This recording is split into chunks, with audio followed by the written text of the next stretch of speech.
Veja no ICL Notícias, segunda edição. Sem choro nem vela. STF forma maioria para rejeitar recursos da defesa de Jair Bolsonaro e demais réus da trama golpista. Menos bombas, mais árvores. Presidente Lula critica gasto com armas e fala em apocalipse climático. Devemos decidir se o século XXI será lembrado como o século da catástrofe climática ou como o momento da reconstrução inteligente.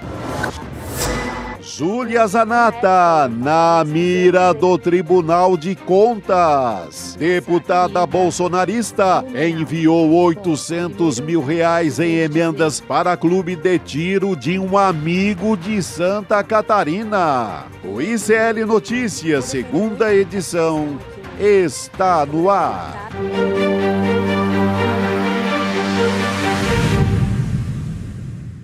Olá, boa tarde. Seja bem-vindo, seja bem-vinda. O ICL Notícias, segunda edição, está começando. Estamos ao vivaço nos nossos canais, no Instituto Conhecimento Liberta, Eduardo Moreira, também no canal da Voz Trabalhadora, no YouTube. Boa tarde para você que nos ouve pela Web Rádio São João, em Quixadá, no Ceará, ou então na Rádio Cultural, na região da cidade de Torres, no Rio Grande do Sul. Boa tarde para todo mundo que nos ouve desse dia 7 de novembro de 2025. Sextou por aqui no ICL Notícias e a nossa formação de sexta-feira está completa. Boa tarde para você, Juliano Medeiros, Chico Sá. Boa tarde. Finalmente ela, uma tal de sexta-feira. Que veio com um gostinho de sexta-feira mesmo. É, uma cara de sexta, tudo certo. É samba, pagode e confusão. É isso, já vou abrir o nosso noticiário dessa sexta-feira nesse clima, trazendo o voto do ministro Cristiano Zanin, do Supremo Tribunal Federal, que formou agora com esse voto maioria para rejeitar o recurso do ex-presidente Jair Bolsonaro contra a condenação de 27 anos de prisão por liderar a trama golpista. Então, o relator, no caso o ministro Alexandre de Moraes, abriu a votação hoje. O voto dele foi pela rejeição desses recursos, inclusive dos demais réus, dos 6 réus desse núcleo 1 da trama golpista. Ele foi seguido depois pelo ministro Flávio Dino e os argumentos do ministro Alexandre de Moraes a respeito da defesa, é de que eles reproduzem só inconformismo, abre aspas e fecha aspas para essa palavra que usou o Alexandre de Moraes, com esse desfecho, que teve o julgamento ali, sem apresentar de fato nenhuma situação de omissão, nenhuma contradição. Então, o julgamento que está em plenário virtual ainda, até a próxima sexta-feira, falta o voto da ministra Carmen Lúcia, lembrando que o Fux, ele saiu dessa turma. Vazou. É isso aí. Vazou, fugiu o Fux. Mas é isso, mais um passinho, né? Falta pouco, Chico Sá. Mais um pouquinho para a gente abrir a Jurubeba, celebrando a justiça sendo feita no Brasil. E Bolsonaro não conseguiu nem no transcurso do processo apresentar nenhuma prova que fosse consistente para dizer que ele não sabia, que ele não tinha envolvimento, ou pior, que ele agiu para que não houvesse a trama golpista. Não conseguiu apresentar nada no transcurso do processo e agora no recurso menos ainda, né? Imagina se vai conseguir apresentar no recurso, Chico, alguma prova de que não estava por trás da articulação golpista depois do trabalho exemplar que o Gonê fez, que o Ministério Público fez, para mostrar toda a trama, passo por passo, etapa por etapa, né? Exatamente. Não, nada de novo agora no recurso. E eu acho que houve um vacilo muito grande em termos de pensamento jurídico. Daria para ele diminuir o prejuízo, tentar diminuir a pena, tentar melhores condições, se não tivesse partido para o desespero e para o ataque. Ele jogou no ataque o tempo inteiro. Ele manda o filho para os Estados Unidos para castigar o Supremo, para castigar o Alexandre de Moraes, para tentar uma última salvação. Isso só foi piorando. Ele chegou... Assim, ele fez o pior caminho de quem já...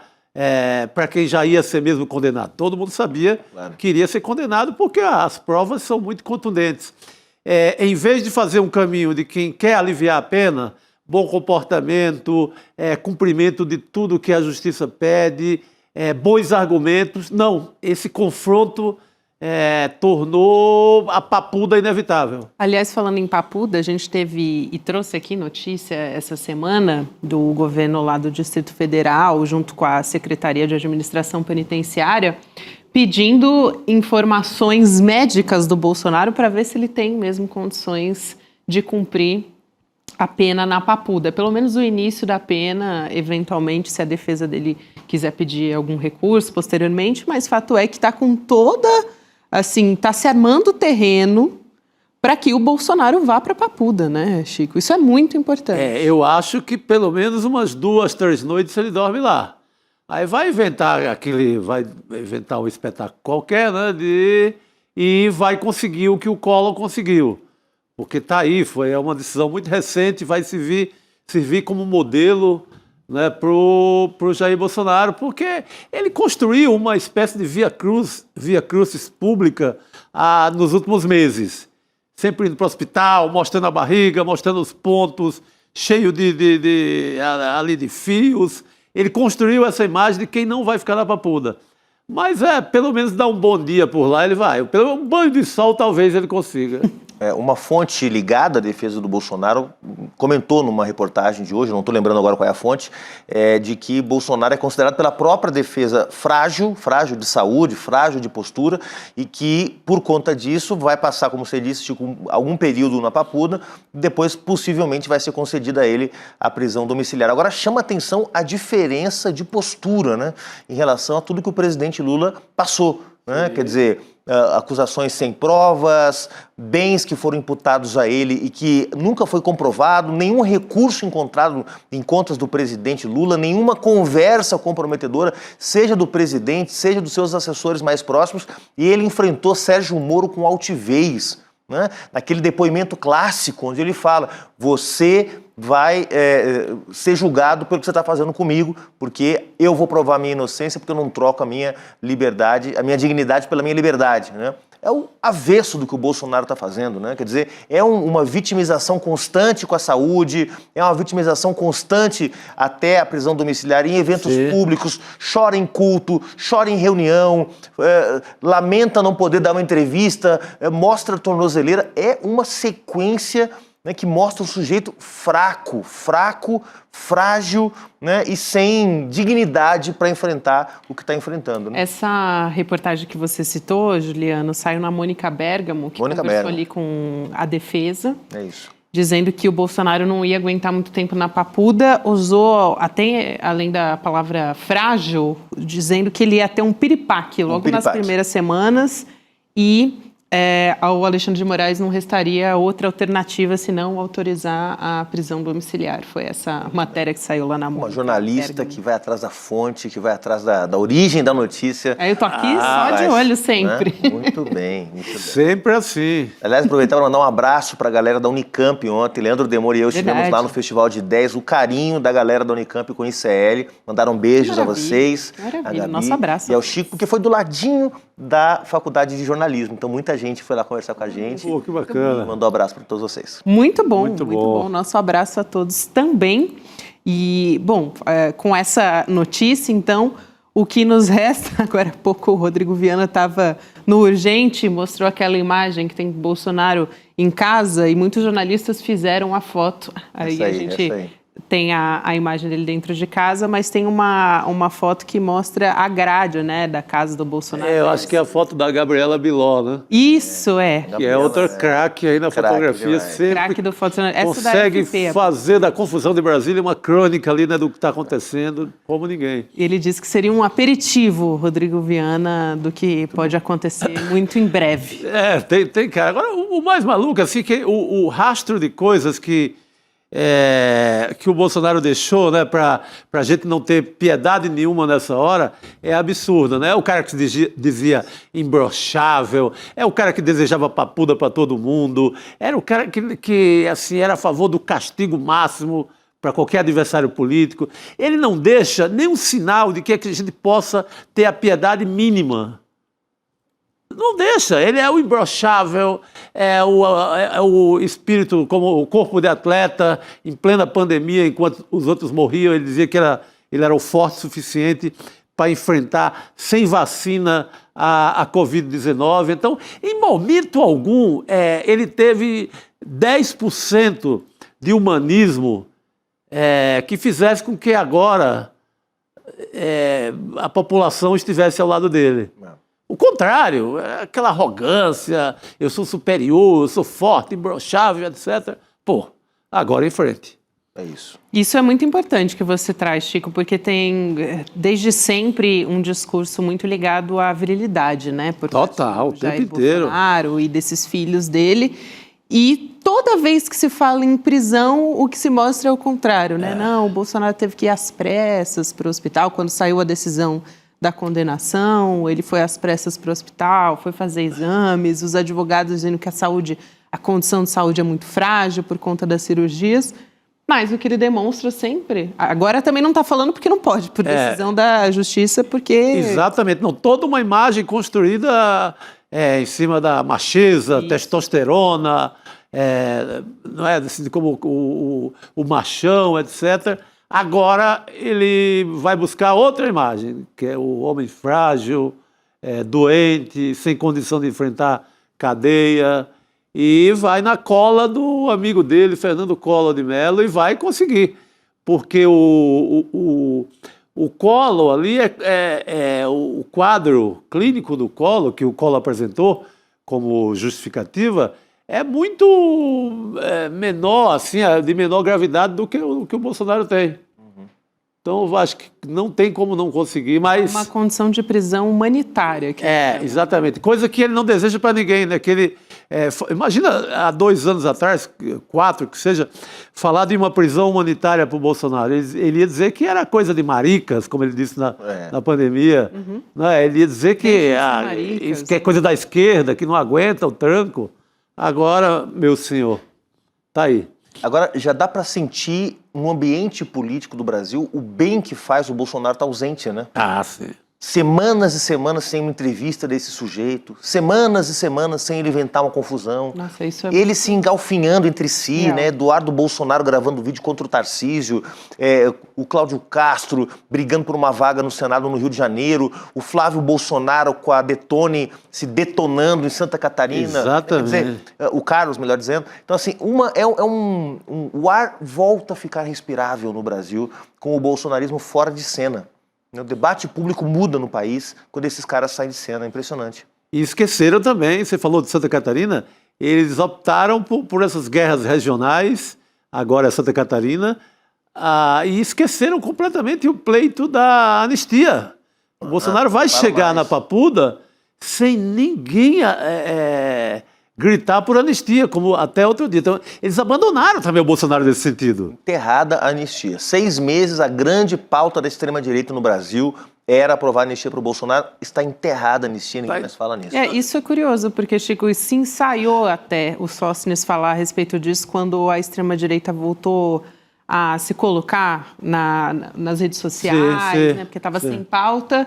Com essa história da Operação Letal do Rio de Janeiro, eles se sentiram empoderados, né? Se ensaiou alguma coisa sobre anistia com o Sóstenes, mas ele recuou, né? Viu que seria um tiro no pé. Eles substituíram por essa guerra lá em Santa Catarina, a guerra da direita, por a chacina do Rio de Janeiro, eles foram por esse projeto da pedofilia, agora que aprovaram no Congresso. Isso. Eles substituíram por coisas que eles amam também, né? Que é chacina, pedofilia, essa briga lá em Santa Catarina. Eles foram para outras bandeiras e esqueceram completamente o Bolsonaro nesse sentido.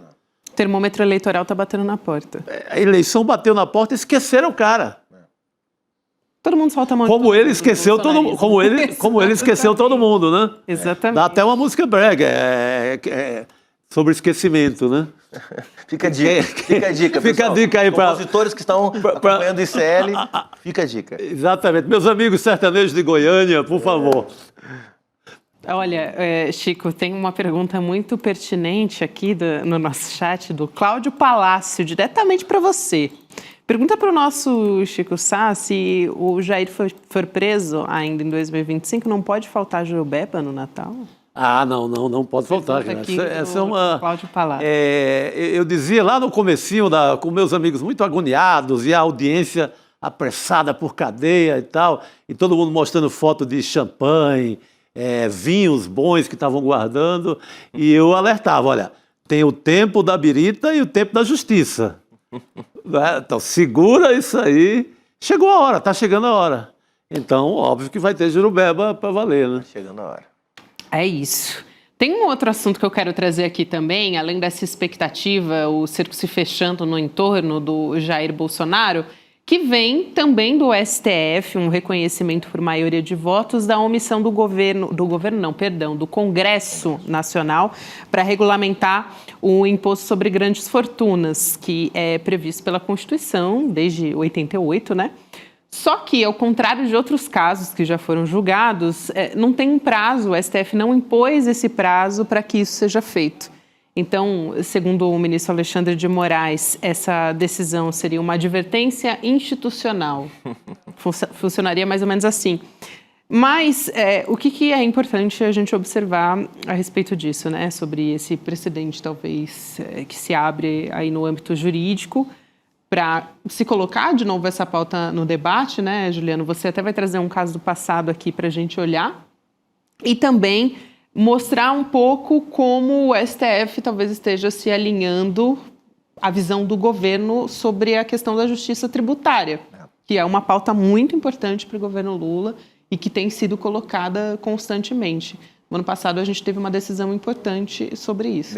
Talvez depois do tarifaço, que foi o grande fato político do ano no Brasil, o segundo grande fato foi, sem dúvida nenhuma, a batalha em torno da reforma tributária, em particular da reforma do imposto de renda. Então, esse foi o tema que polarizou desde lá da derrubada do decreto do presidente Lula sobre o IOF, né? Uma votação de madrugada, no meio da semana das festas juninas. Depois daquilo, o governo foi para a briga, o nós contra eles, ricos e pobres, e fez avançar até a aprovação, na semana passada, pelo Senado, da proposta de reforma do imposto de renda. Mas o imposto sobre grandes fortunas é, de fato, um tema que historicamente está presente na agenda das esquerdas e que mesmo os governos do presidente Lula, da presidenta Dilma, não conseguiram empurrar, né, não conseguiram colocar para frente. Então, talvez esse ano tenha sido o ano com mais avanços em termos de reforma tributária em todas as gestões lideradas pelo PT. No ano passado, só para quem está nos acompanhando, há dezenas de propostas de regulamentação do imposto sobre grandes fortunas, quase todos de deputados do PT, do PSOL, do PCdoB, ou seja, nesses 40 anos quase da promulgação da Constituição, muitas propostas foram apresentadas para regulamentar. Eu tenho esse dado aqui, posso te complementar? Ótimo. Tem um estudo sobre esse assunto, né, do ano passado, da FGV, Fundação Getúlio Vargas, que foi divulgado pelo Valor, mostrando que mais de 50 projetos de lei do Senado e da Câmara foram apresentados, isso entre os anos de 1989 e 2023, mas nenhum foi aprovado. Mais de 50. A última tentativa, eu peguei o dado aqui, foi no ano passado. No ano passado, no marco da aprovação da reforma tributária, que foi aprovada em duas etapas, né? Primeiro, a criação daquele imposto de valor agregado, o IVA, né? Que vai passar a valer nos próximos anos. E, além disso, teve uma emenda parlamentar, uma emenda ao projeto de lei, ao relatório da reforma tributária, para a instituição do imposto sobre grandes fortunas, emenda do deputado Ivan Valente, uma alíquota de 0,5% para fortunas entre 10 milhões e 40 milhões. Gente, 0,5% de imposto anual para fortunas entre 10 e 40 milhões de reais. Sabe como foi a votação dessa emenda, Chico? 262 votos contra, 136 a favor. Os mesmos 136 sempre. PT, PSOL, PCdoB, Rede, PV, PSB e PDT. É o que tem. Todos os demais partidos, o Centrão em peso votando contra a proposta de emenda do deputado Ivan Valente, que foi votada no dia 30 de outubro do ano passado. Foi quando começou a ser votada essa segunda parte da reforma tributária, que agora concluída com a votação do imposto de renda. Como é bom ter memória, né, e trazer essas informações aqui para a gente ter a perspectiva de como está agora, né, Chico? Exatamente. E isso sempre foi muito tabu, né? Está lá na Constituição e era um tabu nacional. Tinha a própria esquerda com medo de falar sobre isso, porque estava sempre em eleição, tinha que conciliar um pouco ali com todo mundo para fazer frente ampla, e a própria esquerda ficava envergonhada para pronunciar esse tipo de coisa. Agora você vê que o mundo está sintonizado com essas histórias. Isso. Vê agora a eleição em Nova York, uma cidade bacana e tal, cosmopolita, está lá o tema. A própria COP, né? A COP também está em fundos da COP. Então, é um assunto que é um grande assunto do mundo inteiro. Como é que vai resolver essa desigualdade sem fim? Vai ter que começar a cobrar imposto dessa turma aí que ganha, dessa turma do bilhão e até do trilhão, no caso do Elon Musk e tal, e a turma do milhão no Brasil, que é muita gente e que é muito dinheiro. Agora vale destacar que o STF, como a Gabi me lembrou bem, não foi as últimas consequências, né? Vocês têm 6 meses para regulamentar esse imposto, como fez em outras oportunidades. Estamos dizendo aqui que deveria ter regulamentado. Sinalizando. Mas não obrigou. Teve um outro episódio recente, Gabi, Chico, nossa audiência, que foi... tinha que refazer uma conta para distribuir as vagas de deputados pelos estados. Isso quem tem que fazer é a Câmara dos Deputados. A Câmara falou, se vocês não... E o STF falou, se vocês não fizerem até dia tal, nós vamos fazer. Então, olha só até onde chegou, né? Se vocês não legislarem, nós vamos legislar, ou vai ficar tudo como está. Acabou que vai ficar tudo como está. A distribuição de vagas de deputados federais para cada estado fica como está para o ano que vem. Mas chegou a esse ponto de colocar prazo para votar, regulamentação na Câmara, leis na Câmara. Dessa vez o STF foi bem mais comedido. E está bastante sincronizado também com a aprovação da isenção para quem ganha até R$5.000 por mês lá no Senado, né? A gente já teve a aprovação dessa semana, muito pronunciamento do próprio ministro da Fazenda, Fernando Haddad, todo o governo, né, na verdade, sobre como isso é uma medida, um passo importante no sentido da justiça tributária mesmo. E eu acho que ele vai ficar nisso, não avança mais do que isso legislatura. Com esse Congresso aí, eu acho que isso Nessa composição já foi muita coisa. Já foi uma vitória sem fim, porque... Tem uma pesquisa da USP, né, que diz que, de fato, o imposto sobre grandes fortunas nem seria exatamente a medida mais eficaz hoje para a arrecadação. Seria uma medida moralizante, né? Moralizadora do sistema tributário, porque é um absurdo grandes fortunas não pagarem imposto no Brasil. Exato. Mas que, em termos de arrecadação, seria realmente mais eficiente taxar lucros e dividendos, e ter outros ajustes no sistema tributário, como a progressividade da tabela do imposto de renda. Isso ajudaria mais a arrecadação do governo do que o próprio imposto sobre grandes fortunas, cuja a previsão é de 70 milhões de arrecadação ao ano. 70 milhões para as necessidades do Brasil é pouco. Muito pouco. Ainda é pouco. É bem observado. E você estava agora há pouco, Chico, você acha, né, que chamou a atenção para esse fundo, ou foi você, Juliano, sobre a COP30? Sim. A gente vai falar, claro, a respeito disso. Teve mais um discurso hoje do presidente Lula que aconteceu numa sessão temática na COP, né, sobre a transição energética, e ele criticou o gasto com armas, falando em apocalipse climático. Então a gente vai assistir essa fala e volta a conversar a respeito disso. Vamos lá. O conflito na Ucrânia reverteu anos de esforços para a redução da emissão de gás de efeito estufa e levou à reabertura de minas de carvão. Gastar com armas o dobro do que destinamos à ação climática é pavimentar o caminho para o apocalipse climático. Nesta COP, os negociadores devem buscar entendimento. E nós, os líderes, devemos decidir se o século XXI será lembrado como o século da catástrofe climática ou como o momento da reconstrução inteligente. Só lembrando, Juliano, como a gente estava falando aqui nos bastidores, a gente ainda está na semana anterior à abertura da COP, que tem as lideranças de diversos países que estão reunidas, né? Então é a cúpula dos líderes antes da abertura oficial. Gabi, a fala do presidente ontem e hoje foram falas muito precisas apontando o problema. O problema é, os países ricos precisam colocar o dinheiro para financiar a transição. Se fala em 1,3 trilhão de dólares, é muito dinheiro. Na COP do Azerbaijão se sinalizou com 400 bilhões, um terço disso. Então falta muita grana para poder financiar a transição, e financiar a transição significa financiar sobretudo os países pobres, que precisam se desenvolver, mas por um caminho diferente daquele que os países ricos se desenvolveram, queimando muito petróleo, queimando muito carvão, poluindo e promovendo o caos climático que a gente está vivendo. E hoje também chamar atenção para o que significa o gasto militar também é muito importante.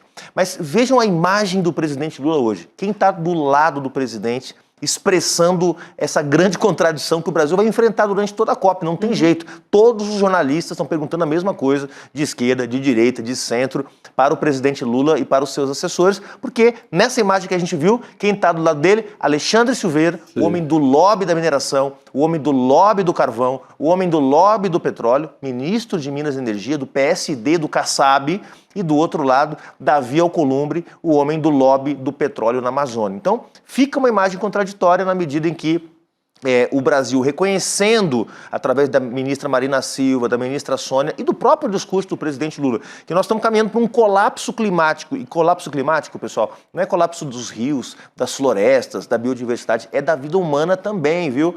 E com isso, caminhando para esse colapso, abrir uma nova fronteira de exploração de combustíveis fósseis, quando toda a ciência, todo o movimento socioambiental aponta que é necessário descarbonizar as economias, incluindo a nossa, abrir uma nova fronteira de exploração petrolífera, sobretudo na Amazônia, é uma baita de uma contradição que está sendo cobrada do Brasil. O Brasil tinha opção de entregar a licença do IBAMA antes ou depois da COP, foi pressionado pelo Davi Alcolumbre para poder viabilizar a indicação do Jorge Messias e retirar a candidatura do Pacheco, né, ao Supremo Tribunal Federal, e com isso o Brasil acabou antecipando, o governo antecipou a outorga da licença para a pesquisa da Petrobras.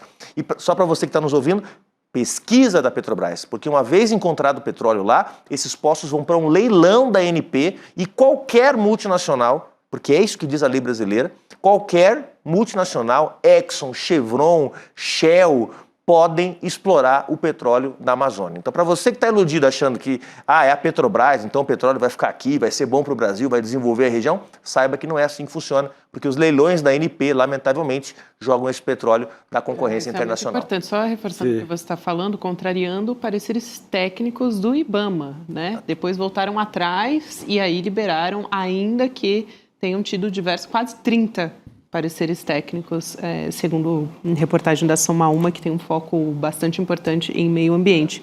Chico, eu queria ressaltar esse ponto que o Juliano destacou sobre essa contradição. A gente falou muito sobre isso aqui ontem, o Lula usou a palavra contradição no discurso dele ontem. Porque admitiu, né? Ele sabe que a realidade é essa. A foto de estudo, né? Ontem não era o Alcolumbre, mas era o Hugo Mota. Sempre essa foto vai... Não. Que é a foto dessa amplitude aí do que... Só que o pior da foto é que ela não entrega no Congresso nada. Normalmente não entrega. Tem que ser quase na marra, né? O Alcolumbre mesmo, ele acena para tirar o Pacheco da jogada, mas esse assunto continua. Não foi resolvido. Então, essa turma demora muito a entregar quando entrega. E cobra caro. Cobra muito caro. É isso. Só ressaltando aqui também, mais uma fala do presidente Lula, falando sobre essa contradição. Ele até falou em direcionar parte dos recursos da exploração do petróleo para a transição energética, né? É importante, porque, Gabi, olha só, no ano passado, mais de 300 bilhões de dólares foram gerados de receita da exploração petrolífera no Brasil. Petrobras e outras companhias privadas também. Desse, sabe quanto por cento foi investido em transição? 0,16%. Não é 1,6% nem 16%, é 0,16% de toda a riqueza gerada com a exploração de petróleo, que gera gás de efeito estufa, que vai para exportação, foi investido em energias renováveis. Então tá certo o presidente Lula que tem que usar esse recurso para energia renovável. Qual é a contradição? É dizer, só que para isso eu vou ampliar a exploração de petróleo. Aí é contradição. Para ter mais dinheiro e daí ter mais dinheiro para a transição. Aí não fecha a conta, entendeu? É aquilo que eu vou exportar mais soja, mais boi para fazer reforma agrária depois. Não dá, gente. A conta simplesmente não fecha. É isso aí, Juliano. Muito obrigada. Obrigado você. Professor. Vamos pensar nessa sexta-feira. Eu vou estar a partir de segunda-feira em Belém do Pará, então também entrarei aqui no N2, no N1. Excelente. Quem me chamar, N1, N2, aqui. Elga, a Luzia. Atenção, diretoras. Elô, Me chamem. Elô da produção. É Alô, isso aí, pessoal. Juliana. A gente te espera por aqui também. Vai ser muito importante você trazer as informações pra gente. Boa viagem, Bom fim de professor. semana. Aproveita Belém, que aquilo é bom, hein? Valeu. Rodrigo Viana chegando aqui Chegando. para conversar com a gente na sexta-feira. Rodrigo, bem-vindo. Boa, garoto. Estava aí um pouco confuso com minhas mensagens e tal, né? O Rodrigo chegou rindo, ele não se aguentou. A gente Não. vai ter que contar no ar esse bastidor, senão ninguém vai entender nada. Não. É que o Rodrigo, ele tem, assim, de tempos em tempos, Chico, acontece, assim, Qual que é? uma coisa meio misteriosa. Eu saio Que é gravando áudio no celular. Ele sai gravando áudios de, às vezes, 1 minuto, hoje foi até menos, né? Foi 10 O segundos. perigo é grupos mandar aqui do trocado, né? jornalismo. Mandar esses áudios trocados. Mas é áudio que não tem nada. Eu tava tomando um café ali, Isso, apertei aí o botão ele deixa do no áudio. bolso, Ah, entendeu? tá. E aí a gente sempre responde áudio, concordo. Por aí Beleza, vai. é isso Não, aí. Não se aguentou. Hoje a gente teve esse. Eu É. adoro esses momentos que acontecem. É um mistério, né, Rodrigo? A gente não sabe como é que. Como é O que meu esses dados celular vão tem vida parar, própria, né? ele tem vida própria. Isso, é isso. Como diria a Laura Coach, é o pocofone. Que a É gente isso tem aí, o aqui. meu pocofone. Eu e o Rodrigo temos pocofone. Muito bom.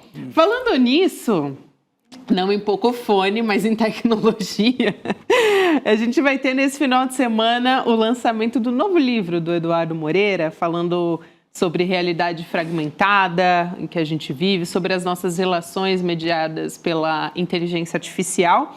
Então, a gente vai ter o lançamento do É Só um Jogo. E se nada disso fosse real, o novo livro do Edu Moreira, que, aliás, já teve finalista, né? Outros livros, né? Que foram finalistas do Prêmio Jabuti. Então, ele está prestes a lançar mais esse livro. Vai ser no dia 9, é domingo agora, dia 9, 8 horas da noite. Você pode se inscrever em icl.com.br/livro para poder ter desconto, né? Porque quem assistir durante o lançamento e, de repente, adquirir o livro, tem desconto durante o Desconto evento. e autógrafo. Não é pouca Ô, coisa. louco! É. Aí é muito bom, muito bom. A gente chega por aqui trazendo outros assuntos, por aqui também. E parece que nossa convidada já está a postos, não é isso, Ricardo Gouveia, que estava me avisando aqui, o nosso diretor, no meu ponto. A gente vai chamar a deputada federal Érica Hilton, do PSOL, que é autora da PEC que propõe o fim da escala 6x1. Deputada, seja muito bem-vinda, é um prazer te receber. Obrigada, um prazer meu estar aqui conversando com vocês e debatendo temas tão relevantes e importantes ao nosso país. Obrigada pelo convite. Importantíssimo, deputada. Sempre antes de grandes avanços, como esse seria um deles, né?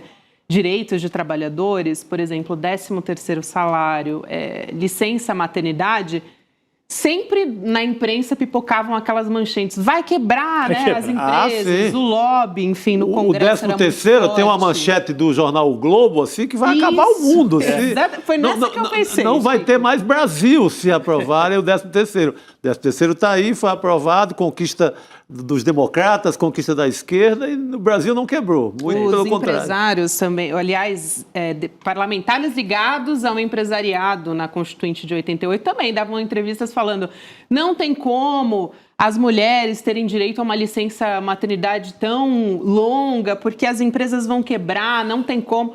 Eu queria te ouvir um pouco sobre isso, porque sempre a gente tem, né, antes de grandes avanços de direitos, no caso, direitos trabalhistas, a gente sempre tem esse tipo de movimentação, né?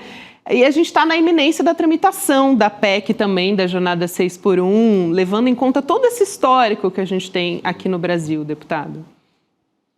Bom, você citava coisas mais recentes, mas eu gosto de voltar antes ainda. Na abolição da escravidão, os argumentos também eram o mesmo.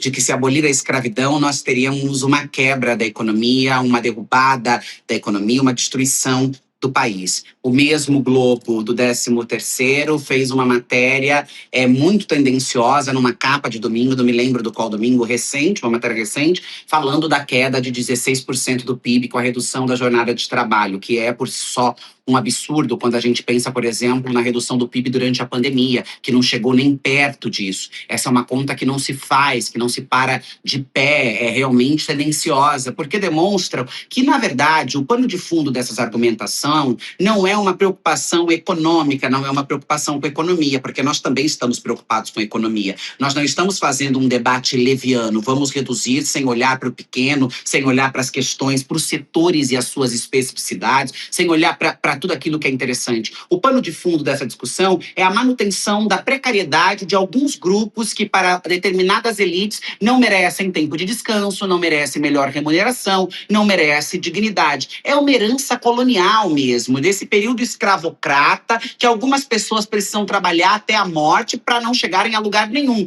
Porque dizem, trabalhe até a morte, porque o trabalho traz dignidade, trabalhe até a morte, porque se você não tem nada, é porque você... E nós vemos pessoas que trabalham desde muito novas e numa condição de não conseguirem romper com uma determinada mazela, pobreza, desigualdade estrutural que está para além do trabalhar ou não trabalhar. Então, quando a gente escuta esses argumentos mais uma vez, que não tiveram sequer preocupação de sofisticar, você usar o mesmo argumento que você usou na abolição da escravidão agora, em 2025, demonstra a indecência, porque você nem buscou adaptar, modernizar, buscar um outro mecanismo para criar pânico. É uma busca incansável por aprisionar nas...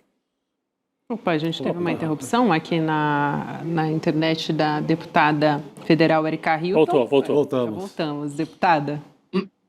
Para concluir, é um mecanismo, uma maneira de você manter aprisionada pessoas que são consideradas como indignas de terem justiça, qualidade de vida, capacitação profissional e uma série de outros direitos. Eu achei excelente esse retorno aí para a abolição da escravidão, trazido, né? Esse retorno que a deputada traz para a gente, porque é bem a cara dos liberais, ou dos ditos liberais brasileiros, né? Que alguns diziam que entre outras coisas, abolir a escravidão é você atacar o direito à propriedade, imagine só. Então o direito à propriedade estava antes até do que o direito das pessoas terem a sua vida como pessoas livres, né? Mas eu queria perguntar então para a deputada, a gente já sabe que esse terrorismo midiático sempre aparece nessas horas, a Gabi trouxe isso aqui logo no começo. Como é que andam as conversas, né? Porque a gente sabe que o Congresso brasileiro tem 300 votos aí no Centrão, uns 100 votos da extrema-direita.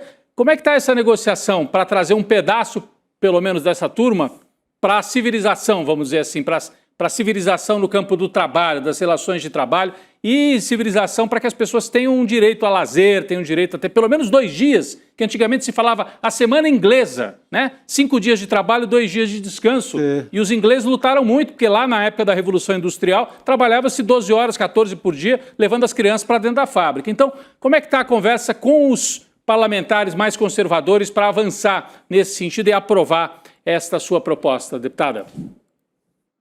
Trazer o Congresso brasileiro, em especial a Câmara dos Deputados, para a civilização, eu acho que é a nossa grande batalha. Não só para a civilização do ponto de vista do mundo do trabalho, da dignidade da classe trabalhadora de ter tempo de descanso, tempo com a sua família, tempo de frequentar suas religiões, porque tudo isso é roubado quando a gente fala de escala 6x1. Mas a gente tem assistido um congresso que é o congresso da PEC da bandidagem, o congresso que é o congresso favorável a que estupradores sejam pais, que crianças sejam mães vítimas de um estupro. Então nós estamos falando de um congresso completamente antagônico ao processo de civilização.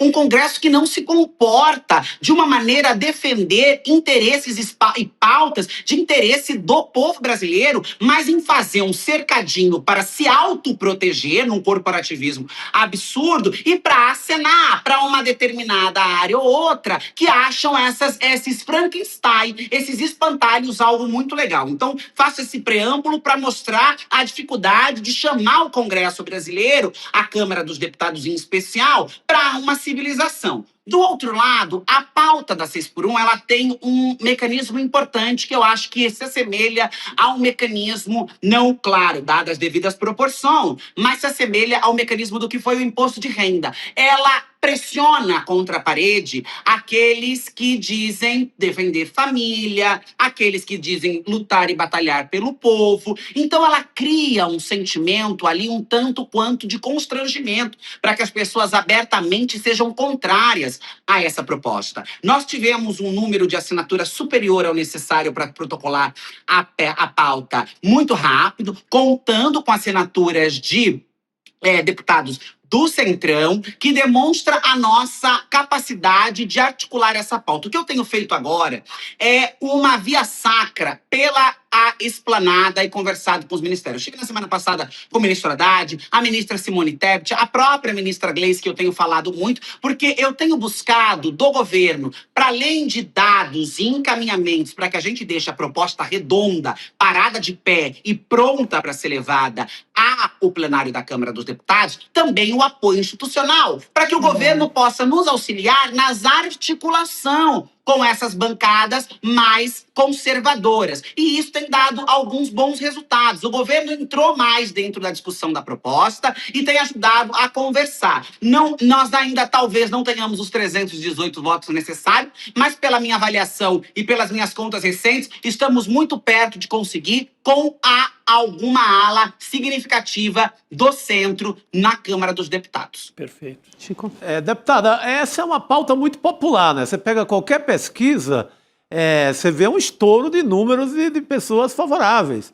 Porque você pega a realidade, pega funcionários, por exemplo, das redes de farmácias, sim, que trabalham feitos miseráveis, assim, talvez quem mais trabalha no Brasil hoje, rede de farmácia, uma exploração danada. Esse povo todo é a favor. Lojas, trabalhadores nos shopping center, nos mercados populares do Brasil inteiro. É muito popular. Você acha que a eleição pode ajudar a correr essa pauta no Congresso e ela ser favorecida por esse vento aí da eleição do próximo ano?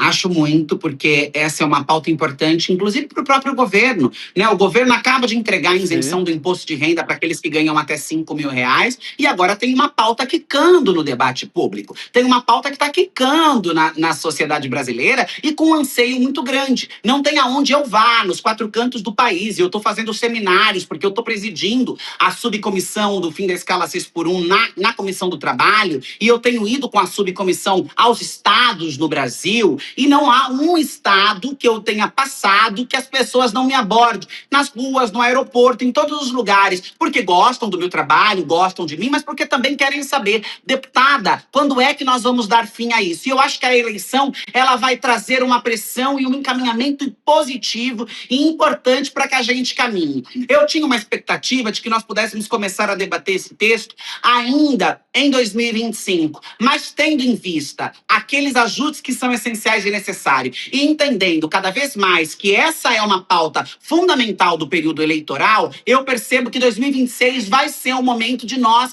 começarmos a fazer essa discussão, porque as eleições vão nos ajudar a empurrar esse debate para frente. Muito bom. Deputada, eu também queria aproveitar uma fala sua a respeito dessas tratativas com o governo. Recentemente, a senhora conversou com o ministro Fernando Haddad, da Fazenda, também se reuniu com a Simone Tebet, ministra do Planejamento. Como que têm sido essas conversas? Houve alguma contribuição, alguma sugestão em relação à PEC, como ela está colocada, para além também dessas tratativas no Congresso, né, para tentar auxiliar a uma composição que se chegue a uma aprovação?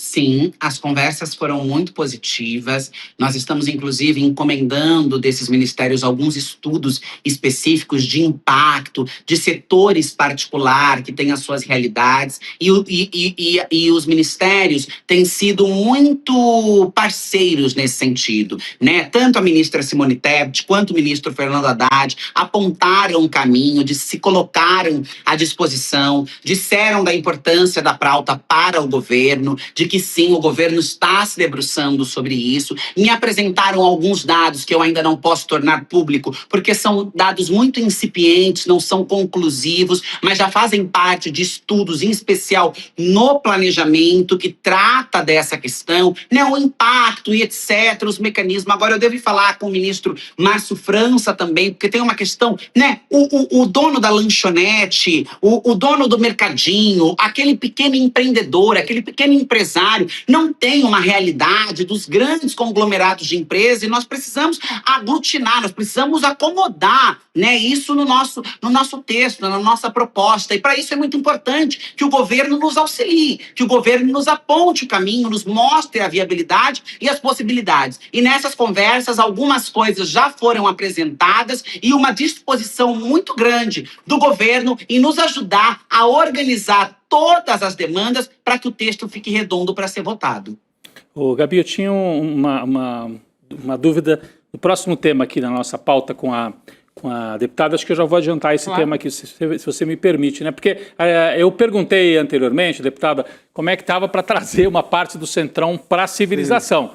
Mas tem um pedaço ali que não quer saber disso, que quer até piorar a situação em relação ao que nós temos hoje. A gente tem visto na Argentina, por exemplo, isso lá, né? O Milei tem falado de subir a jornada de trabalho de 8 para 12 horas. 12 horas. Dizendo que o ideal é a liberdade, né? Acho que ele não conhece a história das lutas para você impor algum limite para a exploração dos trabalhadores. Ou conhece, né? Conhece sim. Bom, mas a oposição apresentou uma contraproposta ao fim da escala 6x1, que é a chamada PEC da liberdade de jornada. Como é que faz isso? Isso tem apelo entre os deputados, e o Chico lembrou aqui, né? Estamos na véspera de um ano eleitoral. Entre liberdade para explorar quantas horas for, ou um limite na 6x1, como é que fica esse jogo, né? Tem chance deles conseguirem avançar com esse projeto que parece descabido no momento em que o país está precisando reduzir e não aumentar a jornada dos trabalhadores? Eu acho que essa é mais uma graça, é mais um espantalho que a extrema-direita tenta tirar da cartola para transformar em alguma pauta. Não teve tração, ganhou no dia em que foi protocolada uma ou outra manchete. Na Câmara não se fala sobre isso, pelo menos com os deputados que eu converso, não estou falando de deputados de esquerda, estou falando de deputados de uma maneira geral. Não há uma tração, né? Não há uma prioridade. Agora, claro, é uma pauta, é uma proposta que é perigosa, porque ela se fantaseia de preocupação com aquilo que nós estamos debatendo, dando ao setor, que é o lobby anti-pauta, enfim, da escala 6x1, alguma saída para que se busque, olha, então nós vamos entregar aquilo que está no anseio da sociedade, mas de uma maneira manipulada, de uma maneira descaracterizada, de uma maneira realmente fora daquilo que se espera. Então nós temos acompanhado com preocupação, temos sim olhado com atenção, na verdade atenção sem muita preocupação num primeiro momento, temos olhado com atenção, mas não me parece que esse espantalho usado pela extrema-direita para confundir o debate do fim da escala 6x1, para criar, inclusive, uma saída ao setor empresarial que é ao fim da escala 6x1. Porque há um setor. Nós estamos lutando contra forças muito poderosas. Há um lobby gigantesco na Câmara. De um lado, eu pego os deputados para abordar, para dizer da importância, do quanto é constrangedor, do quanto que deputado da família precisa entender que o trabalhador tem que ter direito com a família, mas do outro lado, aqueles que financiam campanhas, aqueles que fazem o jogo, também estão vindo por aqui dizendo para nós, tá, a gente não quer. E essa proposta, ela tenta flertar com esta ala, mas não me parece ter ganhado tração ainda. A gente sabe como é a política. O que está embaixo hoje, fica em cima amanhã, né? Então nós estamos olhando com atenção, porque o jogo pode virar a qualquer momento e nós precisamos estar com todo o nosso esquadrão preparado, argumentativo, enfim, tudo aquilo que nós pudermos usar para contrapor essa que é, na minha opinião, um espantalho da confusão e de jogar para debaixo do tapete, que é importante, e criar uma fantasia, uma ficção, o que eles são muito bons em fazer. Na pauta da segurança pública, por exemplo, agora, fizeram um espantalho do terrorismo, como se fosse resolver a questão da criminalidade. Na 6x1, estão fazendo a mesma coisa. Pegam algo, vendem como uma solução, mas que no pano de fundo é só para continuar encobertando e ajudando os seus colegas coleguinhas. É isso mesmo, deputada. É um prazer te receber aqui, um excelente trabalho por aí. É um prazer te receber. Um abraço, deputada. Até uma próxima oportunidade. Prazer meu, um abraço, ótima tarde. Boa noite. Deputada federal Erika Hilton, autora da PEC que propõe o fim da escala 6x1, conversando com a gente aqui no N2. Eu fico curioso para saber se, até queria, se isso ainda avança esse ano ou vai ficar para o começo do ano que vem, né? Porque o ano já está bem no eu acho fim, que no né? próximo ano, no embalo da eleição. É isso que você falou. Acho que nesse caso o calendário eleitoral favorece muito essa proposta, né, Chico? Seria um belo avanço, né? A organização, a OIT, a Organização Internacional do Trabalho, fala nisso há séculos. Mais gente vai trabalhar, sabe? É muito importante. E essa história do projeto, da PEC da liberdade, olha como é que é, né? Como é que é a extrema-direita... Os nomes são revertidos. Os nomes são... Os caras são sacana. Eles sabem trabalhar. Da Paz, Exato. É isso, Consórcio da Paz para defender a matança. PEC da liberdade para defender o direito de explorar. Né? Não, cada trabalhador pode escolher livremente quantas horas ele quer ser explorado. Pode ser 16 horas por dia, basta você querer. Que maravilha, né? Então parece uma coisa boa. Mas, assim, é claro que é uma disputa no campo da chamada ideologia, né? Você introjetar, colocar para dentro daquele que está sofrendo a exploração a ideia de, opa, então eu vou defender isso. É uma disputa pela mente das pessoas. Disputa pelos corações e mentes. Eu vou defender, trabalhar mais e ganhar menos.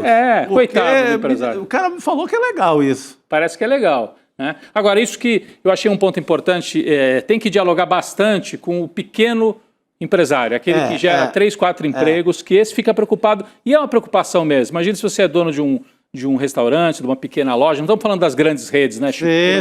Sim. Organizar suas escalas. Mas o sujeito tem uma pequena loja, um pequeno comércio, tem 3 funcionários. Ele fala, como que eu vou ter que contratar mais um? Será que eu consigo, não consigo? Você sabe, Rodrigo, que a ministra Simone Tebet falou sobre isso nas conversas que eu tive com ela, que poderia ser, eventualmente, nessas conversas que a Erika Hilton tem tido com o governo, poderia ser criado, por exemplo, um incentivo visando justamente o pequeno. Esse pequeno. Até eu, que não sei de nada, eu já tenho a solução para isso. Fala, Chico, qual é? Tem 17 setores aí, bilionários, que é isento de tudo, que é inclusive a mídia. Paga o imposto sobre folha de pagamento. Tira um pouquinho desse setor de 17, do baronato aí, dos grandes industriais, etc. Tira e resolve o problema da padaria, do dono de bar, do pequeno comércio, que realmente vai precisar de uma ajuda. Talvez ele enfrente dificuldade no começo dessa história. Depois a vida avança e anda, como o 13º, como tudo isso, que hoje o pequeno paga, todo mundo paga. Eu fico pensando nisso, justamente. Quem tinha uma padaria lá em 1960, 13º, nossa, a Volkswagen vai conseguir pagar, mas eu não vou conseguir pagar o 13º. Né? Eu acho que esse cuidado, né? Cobrir no primeiro momento... O pequeno. Nessa largada, segurar a onda do pequeno e tirar desse... tem cara aí de setores bilionários com isenção de impostos. É demais. Esses pagam e a padaria é liberada.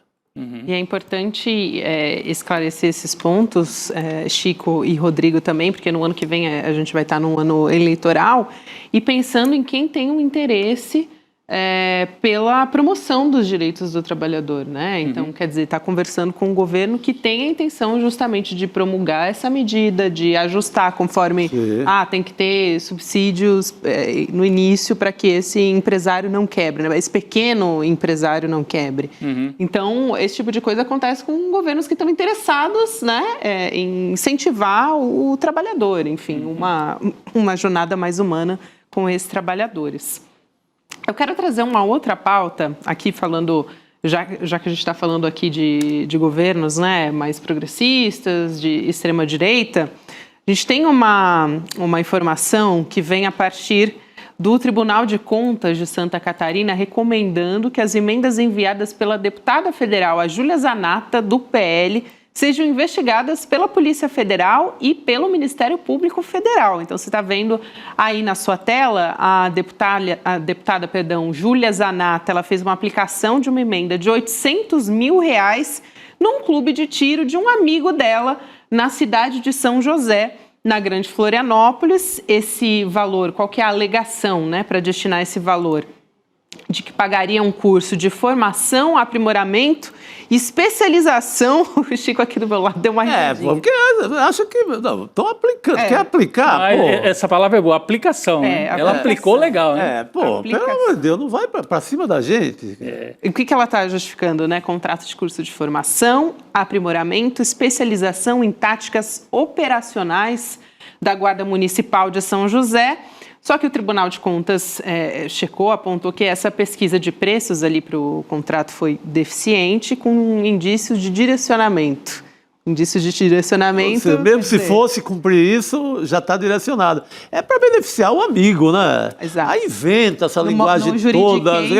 Quem tem que treinar a Guarda Municipal para qualquer coisa, inclusive para tiro, que agora a Guarda Municipal está armada até os dentes, não é o amigo do clube do tiro. Sabe? Não é. É gente especializada, é alguém que trabalha nessa história. Não é uma deputada, ela não é uma vereadora, ela é uma deputada federal. Exatamente. E isso não é uma... Assim, aí é outra licitação. Ela quis incluir isso aí e a prefeitura também no meio da história e combinar que a prefeitura vai beneficiar o amigo. Eu acho que ela podia mudar de nome, né? Júlia Mamata. Júlia Mamata, total. Júlia Mamata. Eu acho que é o momento de mudar o nome dela. Perfeito. Santa Catarina está no centro dos escândalos aí da extrema-direita. Eles estão brigando entre eles, mas nesse caso também... É bom para eles ficarem espertos, né? Para o público lá de Santa Catarina que bate no peito e fala: nós somos conservadores, defensores da família, dos bons costumes e tal. Que moral que tem a Júlia Mamata, ou Júlia Zanata, para bater assim e falar: eu sou defensora da moralidade pública. Que a extrema-direita avançou nos últimos anos no Brasil dizendo que ela era antissistema, o Bolsonaro em 2018. Eu sou contra o sistema. E carregou com ele várias candidatas e candidatos, principalmente homens, mas algumas mulheres, estapafúrdias, bizarras. Essa aí fez da marca dela essa, como é que é? Essa tiara de flores. Eu digo bizarra, não porque nesse caso tem uma relação com a extrema-direita europeia, que ela nega, mas é muito claro, né? Sim. E ela ficou famosa por causa disso. Se fosse só a tiara, não tinha problema. Agora ela está famosa por ter mandado 800 mil para um clube de tiro do amigo dela. Então, que defesa da moralidade é essa, deputada Zanata? Ela está defendendo a moralidade quando ela fala mal da galinha pintadinha, né? A galinha pintadinha. A galinha pintadinha é comunista, que vai doutrinar as crianças, aí ela se preocupa. Mas aí é que está, Gabi, Rodrigo, a esperteza da extrema-direita. Eles enganam o povo com essa história de mamadeira de piroca, galinha pintadinha. Eles jogam ali uma fumaça. É o espantalho que é. E, na verdade, o que eles querem é a emenda de 800 mil para o amigo. Mas joga ali essa cortina, joga a fumaça na frente, chamando galinha pintadinha de comunista. E aí todo mundo vai lá, se embeleza, corre. A gente, inclusive, corre ali para dizer, que absurdo. E eles lá na miúda, na moita, passando dinheiro para amigo de clube do tiro. Tem a Zanata passando dinheiro, a Mamata, para o clube do tiro em Santa Catarina e o Abílio Brunini acusado de entregar dinheiro. O Abílio Brunini, outro deputado da extrema-direita, bizarrão, que fazia escândalo lá na Câmara, virou prefeito de Cuiabá desse jeito aí e agora está sendo acusado, além de quebrar a prefeitura de Cuiabá, ele está sendo acusado de não conseguir gerir as contas, está sendo acusado de ter direcionado dinheiro da prefeitura para uma clínica veterinária. 656 mil reais. 650 mil reais, então 800 mil da Zanata para o clube de tiro e 650 mil do Abílio Brunini para a clínica veterinária de um sujeito que fez campanha eleitoral para ele. É sempre isso. Em nome da defesa do mundo animal. E eu fico pensando, eu olho para o Brunini e eu só penso em mundo animal. Total, ele totalmente é o próprio. respeito aos animais. Aos animais, é isso aí. Então ele faz ele joga a mesma coisa, vem com aquelas coisas surreais da extrema-direita, mas na hora H o objetivo é isso. Pegue o prefeito de Sorocaba, o tal do Manga, essa semana também... Afastado, né? Afastado do cargo. O que é que ele fazia? Aquela moralidade toda, inclusive estava em Brasília, fazendo lobby para a votação do projeto da pedofilia. Enquanto isso, um amigo dele lá, pastor em Sorocaba, com caixas e caixas de dinheiro. Então, é sempre uma enganação. Joga ali a enganação, a gente cai e fica falando, pô, que absurdo, esses caras são malucos. Maluco nada, nenhum rasga dinheiro.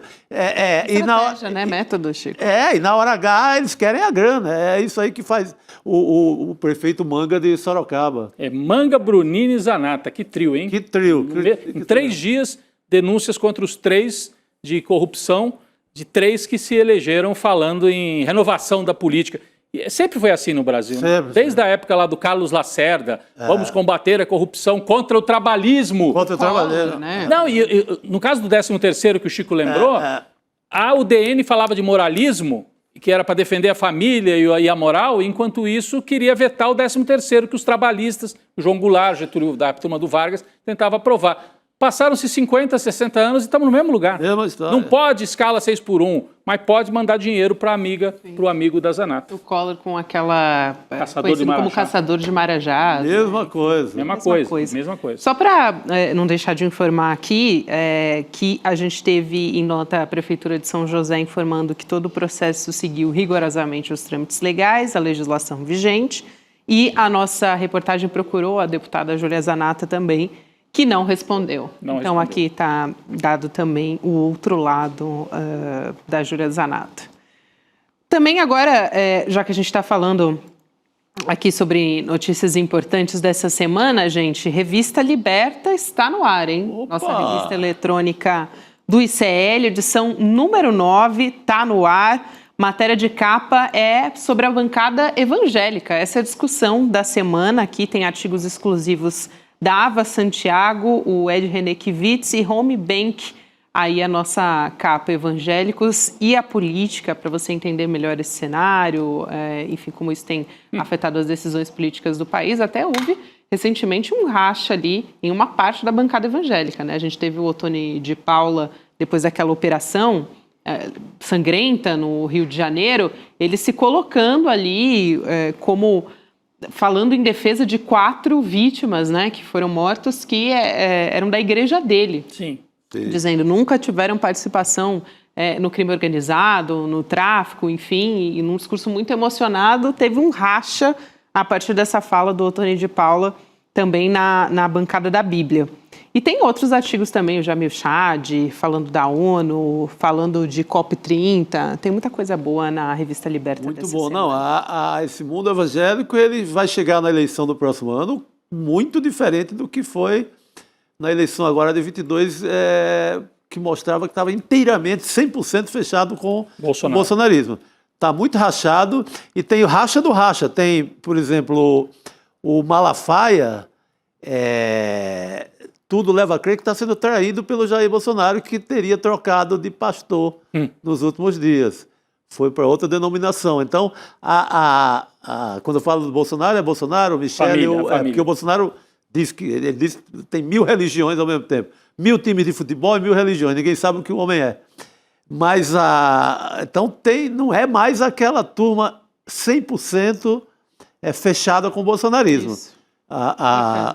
Eu acho até uma pena que uma igreja se submeta, as igrejas todas evangélicas se submetam a essa guerra, né, política. Claro. Se eu fosse lá um fiel, eu queria ir lá orar e ir para casa. Ir para casa, e não ficar ali sendo puxado, um lado o Bolsonaro puxa, outro lado outro puxa, pelo amor de Deus. Né? Mas importante esses dados que você traz aqui, Chico.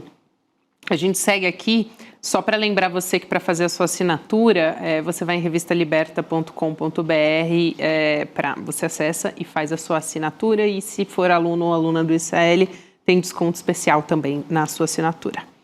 Vamos seguir agora para a conversa com o professor Castro Rocha, nessa sexta-feira. Opa! Sexta-feira é dia de conversar com o professor Castro Rocha. Professor, bem-vindo, boa noite. Boa noite. Boa noite, Gabi, boa noite, Chico, boa noite, Rodrigo. Professor, agora há pouco a gente falava dessa operação sangrenta da Polícia do Rio de Janeiro. A gente tem uma carta de 5 ex-ministros da Justiça, assinada essa carta por eles, uma carta aberta para o presidente Lula com críticas a essa operação. Documento que foi assinado, atenção nos nomes aqui, gente, Nelson Jobim, Miguel Reale Júnior, Aloísio Nunes e José Carlos Dias. Eles ocuparam um cargo no governo Fernando Henrique, né, no governo FHC, e o Tarso Genro, que foi ministro de Lula. Estou falando aqui de pessoas que não são de esquerda, né? Com exceção do Tarso Genro, né? Com exceção do Tarso Genro, estou falando aqui no governo FHC de pessoas que não são de esquerda. Sim. E eles sugerem que o presidente assuma o comando pessoal e diretamente de uma secretaria especial da Presidência da República para enfrentar a crise da segurança pública no Rio. Vou ler aqui um trechinho dessa carta em que eles estão criticando a operação do governador Cláudio Castro. Então, abre aspas, mal preparada e mal explicada foi realizada uma operação de guerra, colocando as estruturas da Polícia do Estado do Rio de Janeiro em confronto com a totalidade da população ali residente e não somente com os grupos faccionados, fecha aspas. Tem outro trecho aqui, professor, que eu vou ler antes de te passar a palavra aqui, falando de extermínio. Eles dizem o seguinte: o fato de ter antecedente criminal não expressa, num Estado democrático de direito, licença para a eliminação sumária de quem quer que seja. Então, é uma carta bastante contundente, muito firme, falando de extermínio cometido por essa operação do Cláudio Castro, né? Isso, e Gabi, vocês já destacaram o ponto fundamental desta carta. Não apenas ela é uma carta firme, mas serena, mas é uma carta assinada por 4 nomes muito importantes. O ex-ministro Nelson Jobim foi influentíssimo ministro da Defesa, entre outros cargos importantes que ocupou como ministro do Supremo Tribunal Federal, mas são nomes que não são historicamente identificados com o presidente Lula e muito menos com o PT, com a exceção, como disse o Rodrigo, do Tarso Genro. Essa carta, Gabi, ela tem um potencial de ser o princípio de uma nova frente ampla para 2026, porque nós precisamos nos colocar no lugar da extrema-direita. É preciso pensar a partir do ponto de vista da extrema-direita. Gabi, quando o governo começou, o que dizia, por exemplo, o senador Ciro Nogueira? Era o tic-tac, porque o Brasil vai falir. E a extrema-direita, o primeiro discurso da extrema-direita é que, do ponto de vista econômico, o governo Lula seria uma debacle. Foi o primeiro discurso da extrema-direita. Resultado objetivo: o ministro Fernando Haddad deu uma entrevista anteontem com dados muito expressivos. O presidente Lula entregará, muito provavelmente, a menor taxa quadrienal de inflação. Os 4 anos do presidente Lula provavelmente serão os 4 anos de menor taxa média de inflação da série histórica dos últimos 20 anos. Entregará o menor índice de desemprego, o maior índice de novos mercados de postos de trabalho com carteira assinada. O PIB brasileiro, o provável é que na série histórica dos 4 anos do presidente Lula, o PIB cresça entre 9% e 10%. Recordando, Gabi, que de 2022 a 2012, o crescimento médio anual do PIB brasileiro foi 0, ou seja, não cresceu. O Brasil voltou a ser, no ano passado, a 8ª economia do mundo. Durante o governo Bolsonaro, caímos para 10º, depois para 12º. Ou seja, não somente o Brasil não faliu, como as indicações do ponto de vista econômico são muito mais favoráveis do que jamais se imaginou. No enfrentamento do que seria uma grave crise econômica, os 50% do tarifaço do Donald Trump, o governo reagiu de imediato, disponibilizou para exportadores prejudicados 40 bilhões de reais e ativamente ampliou os mercados para os produtos brasileiros.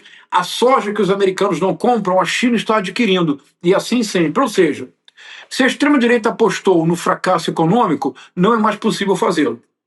2.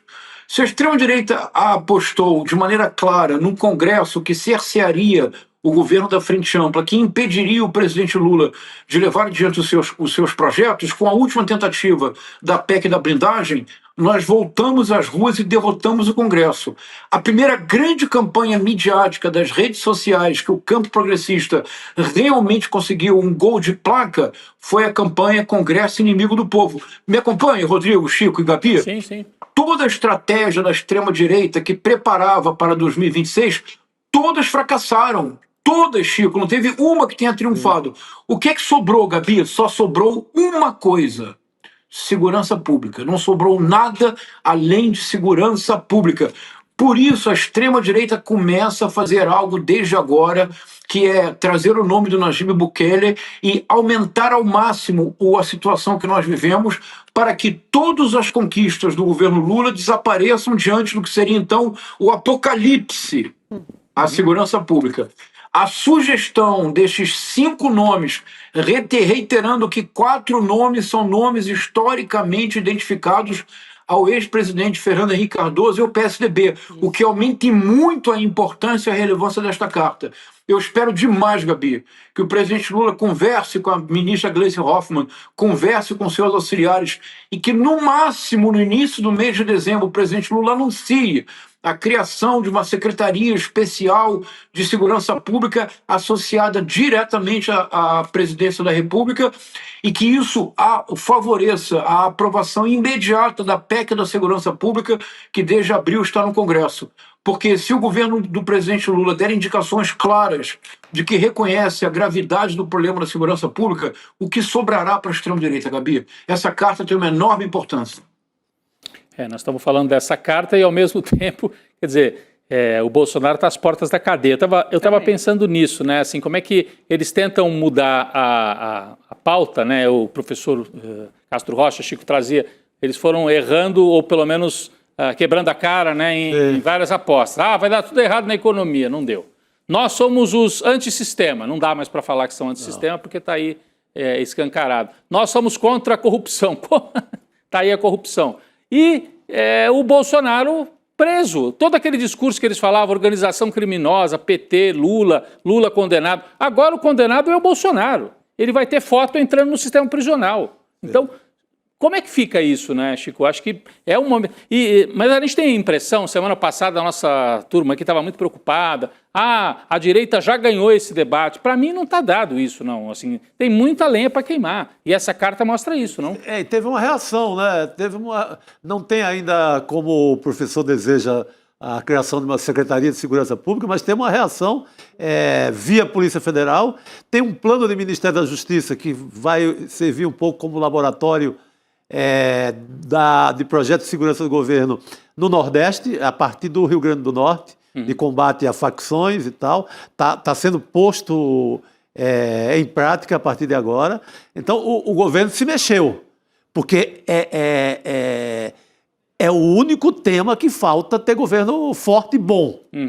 Não é? O governo atende em todas as outras áreas, o governo é um sucesso em todas as outras áreas, mas está faltando o governo nesse debate, mesmo sabendo que é uma atribuição constitucional das secretarias estaduais de segurança pública. Sim. Mas não dá mais para ficar dizendo isso, que é só o Estado que tem que cuidar, os estados e suas secretarias que tem que cuidar da polícia, etc. Não dá mais para ficar falando isso ou com desculpa. Tem que entrar no debate e no tema e agir. Sem dúvida. Não dá... porque acho que se resolve isso... agora, acabei de falar da fragmentação, viu, professor, das forças das igrejas evangélicas no Brasil, que não são mais uma unanimidade dentro do bolsonarismo. Estão fragmentadas. Então, que é mais um ponto positivo para... Isso pensando em eleição. E se você resolve, ou se você entra de uma forma muito forte e vigorosa no debate da segurança pública, você vai fechando o jogo para o próximo ano. Sem dúvida. Excelente. E você quer ver uma coisa importante, Chico e Gabi?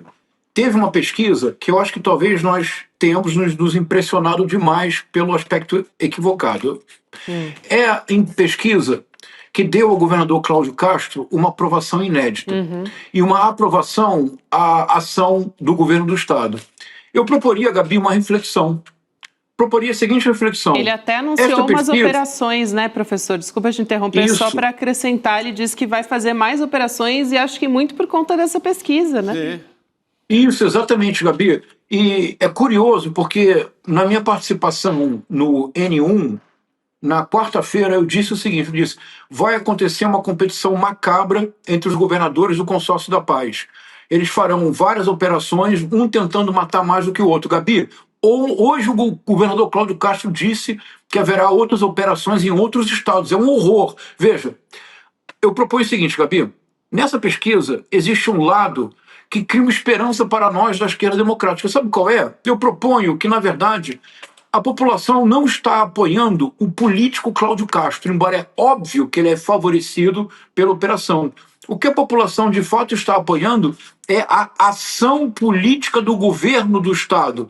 É o fato concreto de que passa a existir Estado onde não havia Estado algum. Em outras palavras, o que a população está dizendo é que a população quer mais e não menos Estado. A população quer mais a presença do Estado, mas não apenas com tiro, não apenas com mega operações, com educação, com escola, com saúde. Se isso fizer sentido, Gabi, então o consórcio da paz não tem nada que celebrar com essas pesquisas, porque, no fundo, o consórcio da paz é neoliberal e o que eles querem é Estado mínimo. O governo do presidente Lula precisa deixar claro: nós também queremos combater o crime organizado, nós também queremos resgatar o território dominado pela milícia e pelo narcotráfico, que não é aceitável, mas nós queremos Estado e não Estado mínimo. Essa pesquisa traz uma esperança que nem sempre nós reconhecemos. Eu acho que esse olhar que o professor traz aqui é muito importante para a gente ter um discernimento, né, do que foi colocado nessa pesquisa, e acho que realmente esse olhar que o professor traz não é o recorte que tem sido colocado, estampado muitas manchetes, e até que impulsionou ali o Cláudio Castro, Rodrigo. Não, além da Polícia Federal agir Brasil afora, o Chico citou o Rio Grande do Norte, tem também a possibilidade de investigações das facções no Rio de Janeiro e da milícia, especialmente no Rio de Janeiro, baterem no próprio governador. É claro que a Polícia Civil do Rio não vai fazer essa investigação, mas a Polícia Federal pode chegar lá. Claro. E tem aí um zum de que está caminhando nesse sentido. Por isso que o Cláudio Castro faz bastante barulho, tentando salvar o pescoço, né? Tentando deixar mais caro para o lado do governo federal, eventualmente mostrar que ele é um sujeito ligado a criminosos, ou pelo menos leniente com esses criminosos. Vamos aguardar, mas eu acho que vem novidade até o começo do ano que vem sobre isso também, Gabi. É importante isso, Rodrigo. Eu queria trazer aqui, professor, seu olhar literário a respeito dessa conversa que a gente está tendo. Tem um paralelo hoje que a gente vai trazer, o professor Castro Rocha, né, que traz essa proposta entre o livro Sertões, do Euclides da Cunha, e também a música Diário de um Detento, dos Racionais, né? Todo mundo conhece aqui. Vamos começar lendo um trecho dos Sertões aqui, professor? Vamos lá, vou colocar, nossa equipe vai colocar aqui na tela. Então a gente começa. Hoje eu vou tentar um impossível. Eu vou tentar um impossível hoje, você me ajuda? Claro, eu vou tentar, professor. Vamos lá. Vivendo parasitariamente à beira do Atlântico dos princípios civilizadores elaborados na Europa e armados pela indústria alemã, tivemos na ação um papel singular de mercenários inconscientes. Além disso, mal unidos àqueles extraordinários patrícios pelo solo em parte desconhecido, deles de todo nos separa uma coordenada histórica, o tempo. Aquela campanha lembra um refluxo para o passado e foi, na significação integral da palavra, um crime. Denunciemo-lo. Professor, o primeiro trecho do livro Sertões. Vamos lá. O final, aquela campanha foi, na significação integral da palavra, um crime. Denunciemo-lo. Nós poderíamos utilizar pelo que aconteceu no dia 28 de outubro. Aquela mega operação do governador Cláudio Castro foi, na acepção integral da palavra, um crime que nós queremos denunciar. Gabi, de que trata essa passagem? Essa é uma passagem, uma das mais importantes de toda a cultura brasileira. 1902, o Euclides da Cunha publica Os Sertões, em que ele acerta contas com ele mesmo, Gabi, com seu passado. A campanha de Canudos aconteceu entre os anos de 1896 e 1897, e todos os canudenses foram exterminados, sobraram pouquíssimos. Alguns poucos que conseguiram fugir, foram todos massacrados. O Antônio Conselheiro, cumprindo a verdadeira função de um líder messiânico, tendo tido a chance de abandonar o Canudos, o arraial de Canudos, ficou até o final, orando com os fiéis, e morreu no arraial de Canudos. O Euclides da Cunha, Gabi, quando ele era jornalista na província de São Paulo, futuro estado de São Paulo, publicou um texto que foi um texto fundamental para criar uma noção de que em Canudos havia um desejo de voltar-se à monarquia, e o exército republicano foi mobilizado para destruir Canudos. Não era verdade. A difusão da fake news de que Canudos era uma tentativa de voltar à monarquia, Gabi, foi feita por quem? Pelo Euclides da Cunha. Ele sai de São Paulo, chega em Salvador, começa a se informar sobre a realidade da Bahia. Ele se aproxima do Monte Santo, ele se aproxima do Arraial, e os artigos que ele manda para a província de São Paulo começam a mudar. Ele começa a dizer, não, mas a resistência dessa gente é heróica. Eles não têm condições objetivas de resistir, e, no entanto, eles lutam até o final. Esses homens se agarram aos canhões como se estivessem lutando pelo último momento de suas vidas. E ele reconhece que o sertanejo é, antes de tudo, um forte. E ele diz, esses extraordinários patrícios, os sertanejos, que lá em São Paulo ele desprezava e consideravam que eram todos fanáticos. 5 anos depois do final de Canudos, 1897, 5 anos depois, Gabi, ele volta e escreve e publica os Sertões. E nos Sertões ele reconstrói completamente a sua percepção da história. E o livro, que todos conhecem, é composto por 3 partes. A terra, o homem, a luta. Na terra e no homem são relatos técnicos, minuciosos, difíceis de atravessar. Muitos não leem, Gabi, passam direto para a luta, que é o conflito em Canudos. Mas quando isso acontece, não se entende de fato o objetivo do Euclides. O que Euclides nos está dizendo, Gabi, é o seguinte: se a terra tivesse sido palmilhada, se a terra tivesse sido conhecida, se o homem tivesse sido contactado, se houvesse diálogo com esse homem do sertão, então o livro, Gabi, teria só 2 partes, porque a luta não teria acontecido. O ideal do Euclides da Cunha ao escrever Os Sertões era um alerta. Enquanto a terra não for conhecida, enquanto o homem não for contactado, enquanto não houver diálogo de verdade com o outro, sempre haverá uma luta. Lá foi para dizimar o Arraial de Canudos. No dia 2 de outubro de 1992, foi algo próximo do que aconteceu no dia 28 de outubro. Vamos ao diário de um detento, Gabi? Vamos, professor. Aliás, obrigada, porque só o professor Castro Rocha mesmo para me proporcionar esses momentos. Tocou nessa questão da mudança do repórter Euclides da Cunha, que chega lá com a cabeça totalmente cheia das fake news que tinha ouvido, e ele vira o jogo dele mesmo e passa a defender a turma do conselheiro. Bonito, não é, Chico? Muito bonito. Ele foi pautado. Bonito isso, não é? Essa mudança. Foi pautado pela oligarquia paulista, né? Totalmente. Ele Aquele bando de fanático, não sei o que, lá do Nordeste, aquele desprezo que costuma ter na metrópole de São Paulo com o resto do Brasil. É isso. É isso. Vou aqui trazer a leitura agora, o trecho que o professor escolheu de Diário de um Detento. Então, a gente tem: sem padre, sem repórter, sem arma, sem socorro. Vai pegar HIV na boca do cachorro. Cadáveres no poço, no pátio interno. Adolf Hitler sorri no inferno. O Robocop do governo é frio, não sente pena, só ódio e ri como a hiena. Ratatatá, Fleury, sua gangue. Vão nadar numa piscina de sangue. Mas quem vai acreditar no meu depoimento, dia 3 de outubro, Diário de um Detento? Essa parte final, falando do Fleury, foi justamente num contexto do massacre do Carandiru, que muita gente fez a comparação com a operação letal do Rio de Janeiro, né, professor? Isso. Gabi, agora todas as pontas se atam de maneira dolorosa. Vocês se recordam qual foi o último dia em que o Arraial de Canudos foi dizimado? Qual foi o último momento em que sobraram um homem e algumas crianças, e centenas de soldados, diz Euclides, como feras, a verdadeira barbárie, foram metralhados e mortos? Gabi, foi o dia 5 de outubro de 1897. No mesmo mês de outubro, no dia 2 de outubro de 1992, o governador, então Fleury, ordenou ao coronel da Polícia Militar de São Paulo, Biratã Guimarães, a invasão do complexo do Carandiru. 111 mortes no dia 2 de outubro. O Jocenir, que é esse poeta, o Jocenir era um dos detentos, Gabi, que sobreviveu.